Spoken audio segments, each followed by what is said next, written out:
సరే అనేసి పోలీస్ స్టేషన్కి వెళ్ళి కంప్లైంట్ ఇచ్చాను. ఇస్తే వాళ్ళు ఫస్ట్ బాగానే రెస్పాన్స్ అయ్యారు. బాగానే కుకట్పల్లిలో ఇచ్చానండి. కుకట్పల్లి ఇస్తే బాగానే రెస్పాన్స్ అయ్యారు. బాగానే మా నాగేశ్వరరావు ఎస్ఐ గారు, నాగేశ్వరరావు అంటే ఆయన పేరు, నాగేశ్వరరావు ఏదో రాజయ్య అంటే ఆయన పేరు ఎస్ఐ. ఆయన కూడా బాగానే రెస్పాన్స్ అయ్యి హరికృష్ణని తీసుకొచ్చాడు. హరికృష్ణతో అడ్రస్ అంతా రాయిపించుకున్నాడు, కలకవా ఇదంతా. ఆ అబ్బాయిని కూడా 1 వీక్ తర్వాత తీసుకొచ్చారు. నేను రోజు తిరుగుతూనే ఉన్నా కుకట్పల్లికి. ఇంకా మీడియా దగ్గరికి నేను రాలేదు. అప్పుడు రోజు తిరుగుతూ ఉంటే సరేలే అమ్మ వచ్చారమ్మా, మేము కోర్టుకి తీసుకెళ్ళామంటే ఒకసారి నాకు చూపించండి, నేను మాట్లాడతాను, కోర్టు వరకు ఎందుకు, ఒకసారి మాట్లాడితే ఏదైనా రెస్పాన్స్ ఉంటుందేమంటే మేము చూపించామో కోర్టుకి తీసుకెళ్తా ఉన్నాడు. సర్లేని కోర్టుకి తీసుకెళ్లారంట. ఆ రోజు తీసుకెళ్తే నేను మార్నింగ్ వెళ్ళి 10:30 నుంచి ఈవినింగ్ 5 వరకు అక్కడ కూర్చుంటే ఒకసారి చూపించారు.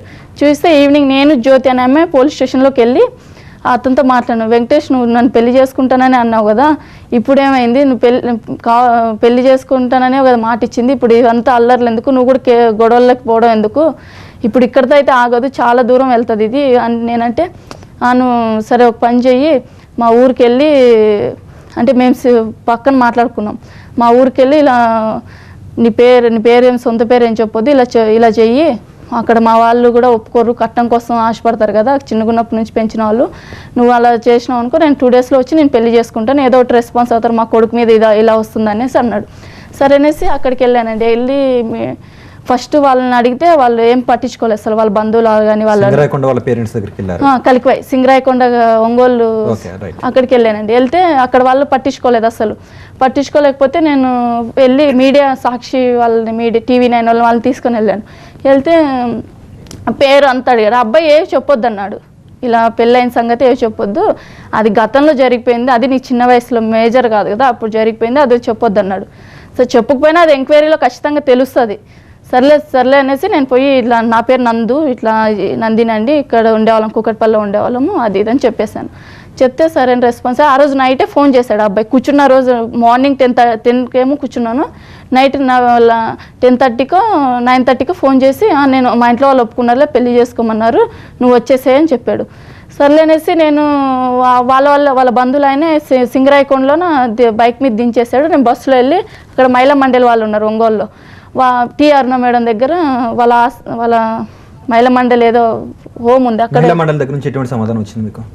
మహిళా మండలి వాళ్ళు ఎవిడెన్స్ లేవు కదమ్మా మీ దగ్గర, ఫొటోస్ ఏం లేవు కదా, నా మీదకి వస్తారు, మమ్మల్ని తీసుకెళ్తారు, మీరు కావాలని చేస్తారు అన్నట్టు. అంటే చేస్తామన్నారండి, కోర్టు దారి వెళ్దాము, అలా వెళ్దాము, ఎవిడెన్స్ కావాలి అది ఇది అన్నారు. ఇంకేం చేయాలో అర్థం కాక అక్కడికి వెళ్ళాను. సరే ఈ అబ్బాయి నాకు సపోర్ట్గా ఉన్నాడు అనుకున్నానండి, ఈ అబ్బాయే కదా అంతా చేయించింది, ఈ అబ్బాయి సపోర్ట్గా ఉన్నాడు అనుకున్నాను. తర్వాత సరే ఊరికి వచ్చాను, మళ్ళీ మార్నింగ్ చేసి మా ఇంట్లో వాళ్ళు డబ్బులు అడుగుతున్నారు, 5 లక్షలు ఉండింటే బాగుండు అంటే నేనన్నా, నీకు అన్ని డబ్బులు నేను ఇచ్చా కదా, మా ఇంట్లో వాళ్ళు అయితే ఇవ్వలేని పరిస్థితి, మా ఇంట్లో వాళ్ళు బేల్దార్ పని అది చేసేవాళ్ళు, అందరూ లేబర్ మనుషులు, ఎవరు డబ్బులు ఉన్న వాళ్ళేం కాదు, నీకు అప్పుడు ఇచ్చాను కదా, ఆ డబ్బులు ఉంటే ఇవ్వు, లేదా మీకు తెలిసిన వాళ్ళందరూ ఉన్నారు అప్పు చేసి ఇవ్వు, నీకోసమే కదా నేను కష్టపడి ఇచ్చిందని చెప్పాను. చెప్తే అబ్బాయిని సరే ఏదో ఒకటి చేద్దాంలే అన్నాడు. 2 రోజులే ఏ రెస్పాన్స్ లేదు.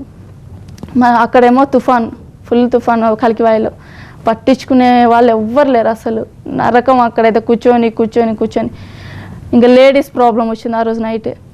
ఇంకా హాస్పిటల్కి వెళ్ళి ఇంజక్షన్ వేయించుకొని మళ్ళీ వచ్చి కూర్చుంటే ఇంకా పోలీస్ ఆయన వచ్చి, నువ్వు వ్యభిచారం చేసేదానివంట, నువ్వు అది అంటే ఇదంట, వ్యభిచారం చేసుకునేదాన్ని వ్యభిచారమే చేసుకోవచ్చు కదా, ఇక్కడ వచ్చి ఎందుకు బతికి ఉండాలి అది ఇది అన్నారు.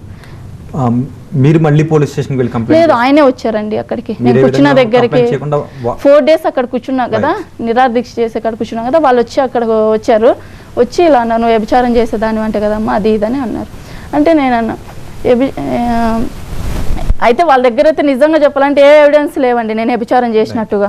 నేను కోర్టులో నన్ను రైడింగ్లో పట్టుకోలేదు, కోర్టులో కూడా సబ్మిట్ చేయలేదు, ఏ ఎవిడెన్స్ లేవు. కానీ నేను ఒప్పుకున్నాను, ఎందుకంటే ఎప్పటికైనా తెలిసేదే కదా. పోలీసులు మీకు ఇచ్చిన సలహాను చూస్తుంటే కంపరం కలిగించే విధంగా ఉంది. అదే ఏం సమాధానం చెప్పారు మీరు పోలీసులు అలాంటి సలహా ఇచ్చిన తర్వాత? నేనేం చెప్పలేదండి, మేమైతే చిన్నవాళ్ళం అండి, నాకైతే నేను ఎక్కువ చదువు కూడా చదువుకోలేదు, నా వయసు చిన్నది 21, ఇప్పుడు 21కి ఇంత జరిగింది. కానీ వాళ్ళు ఎన్నో కేసులు చూసింటారు, ఎంతో జరిగింటాయి వాళ్ళ లైఫ్లో, వాళ్ళు పెద్ద చదువులు చదువుకున్న వాళ్ళు, పెద్ద ఉద్యోగస్తుల్లో ఉన్న వాళ్ళు, అలాంటి వాళ్ళు ఈ సలహా ఇచ్చినప్పుడు నేను ఇంకేం చేయను, సరే లైసెన్స్ ఇవ్వని నాకు, నేను వ్యభిచారం చేసుకుని బతుక్కుంటాను, నేను డబ్బు కోసం ఆశపడైతే అబ్బాయి దగ్గరికి వెళ్ళలేదు.